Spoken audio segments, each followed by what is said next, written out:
મિત્રો આ ફૂટબોલની મેચ છે કે ડબ્લ્યુડબ્લ્યુની મેચ છે યાર. એક જ મેચમાં 23 રેડ કાર્ડ યાર, રેકોર્ડ તોડી નાખ્યો છે મિત્રો. 8 માર્ચના દિવસે બ્રાઝિલમાં એથ્લેટિકો માઇનેરો અને ક્રુઝેરોની ટીમ વચ્ચે ફૂટબોલની એક મેચ રમાણી, જેમાં ક્રુઝેરોની ટીમ છે ને મિત્રો 1-0 થી આગળ હતી. પરંતુ અચાનક ખબર નહીં છેલ્લી 30 મિનિટમાં શું થયું કે એથ્લેટિકોનો ગોલકીપર અને ક્રુઝેરોની ટીમનો એક પ્લેયર જે ક્રિશ્ચન કરીને આવે, તો ક્રિશ્ચને કોઈ એવી ચુનૌતી આપી હશે તો મિત્રો ગોલકીપર એટલો બધો ગુસ્સે ભરાણો તો પહેલા તો એને રગ્બી પ્લેયરની જેમ ટેકલ કરી નીચે ફગાડી દીધો, ત્યાર પછી ગુડા 2-3 એના મોઢામાં મારી દીધા. હવે જ્યારે ક્રુઝેરોની ટીમને ખબર પડી તો બધા પ્લેયર ગોલકીપર માથે ચડી બેઠા અને ગોલકીપરને જે ધક્કો દીધો મિત્રો, પાઇપ માથામાં લાગ્યો અને આવડો મોટો તો ટેટો થઈ ગયો બિચારા ગોલકીપરને. અને પછી એથ્લેટિકોની ટીમને ખબર પડી તો એ મારામારી કરવા મંડી ગયા મિત્રો. આ ઝડપ છે ને કરીબન 1 મિનિટ સુધી મારામારી ચાલી અને એથ્લેટિકોની ટીમમાં છે ને બ્રાઝિલનો ભૂતપૂર્વ એક પ્લેયર હતો હલ્ક કરીને, એણે તો મિત્રો રીચનો ક્રુઝેરોની ટીમના એક પ્લેયરને માથામાં પાછળના ભાગ ઉપર મુક્કો જ મારી દીધો.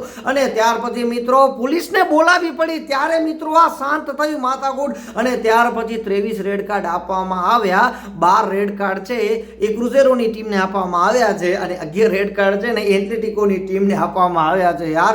મિત્રો છેલ્લે છે ને WWE ની રિંગ જ થઈ ગઈ હતી મેચ તો યાર.